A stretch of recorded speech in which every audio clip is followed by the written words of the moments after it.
that's different. And then, there was like 7 angels, radiating into that tetrahedron. You got to realize as well that I didn't have time to talk about that much today. Actually, today my presentation has been a little bit all over the place. But, I kind of improvise every time because there's so much material. But one thing is that all the way through this investigation, it was clear to me that if you understood the structure of the vacuum, the structure of the foundation of creation, you could reproduce it in a technology which creates a resonance pattern between the geometry of space, the geometry of the structure of the vacuum, and the technology itself. And if you could create that resonance link, all of a sudden you would download a huge amount of energy from the vacuum itself. You'd build a mini black hole.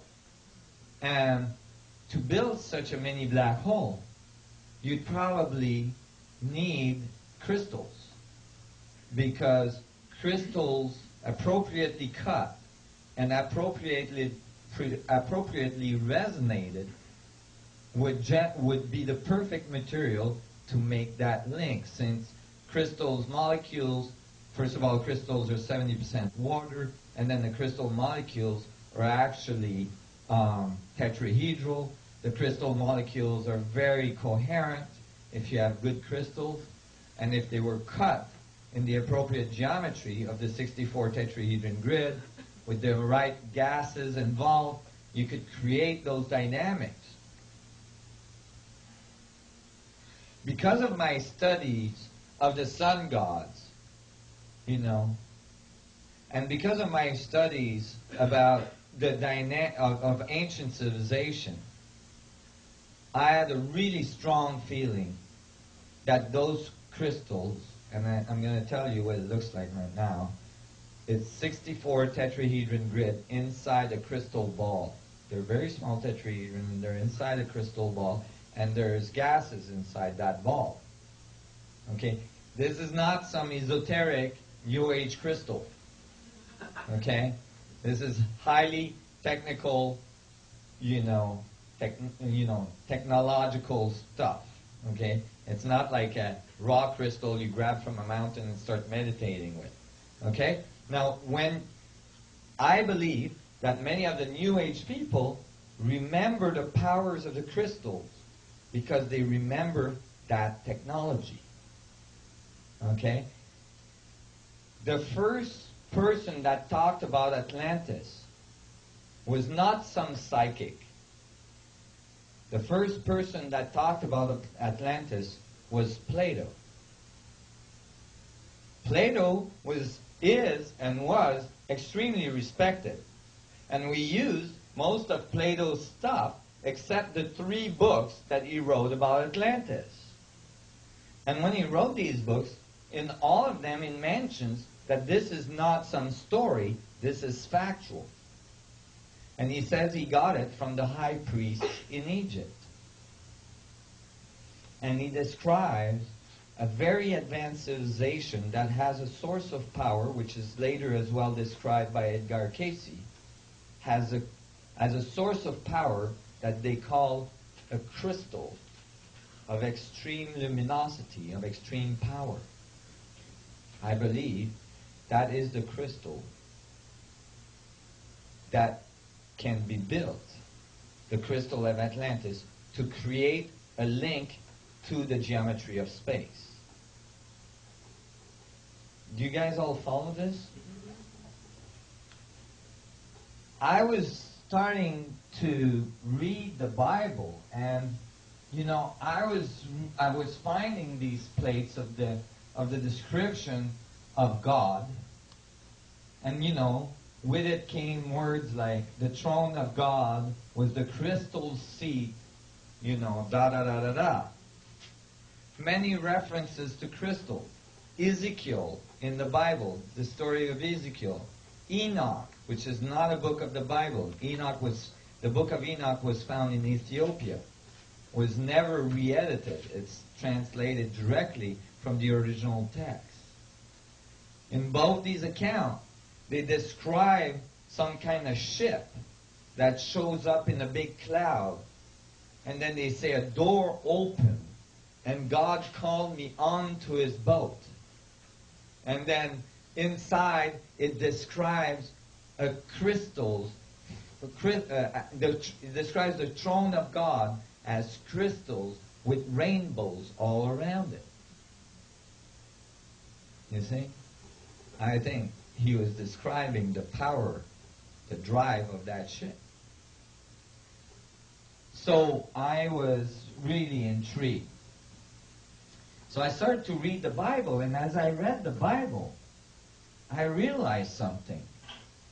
I realized something I had never noticed before. That is, that most of the Bible is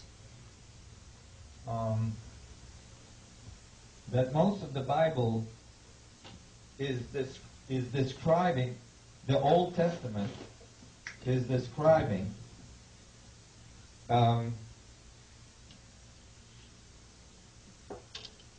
going to have to read, and I can't hold this while I'm reading.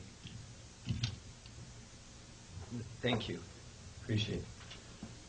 So that the Bible actually is describing something, the Old Testament anyway, is describing something that is very, very strange. When the Old Testament talks about God, it doesn't say, and God.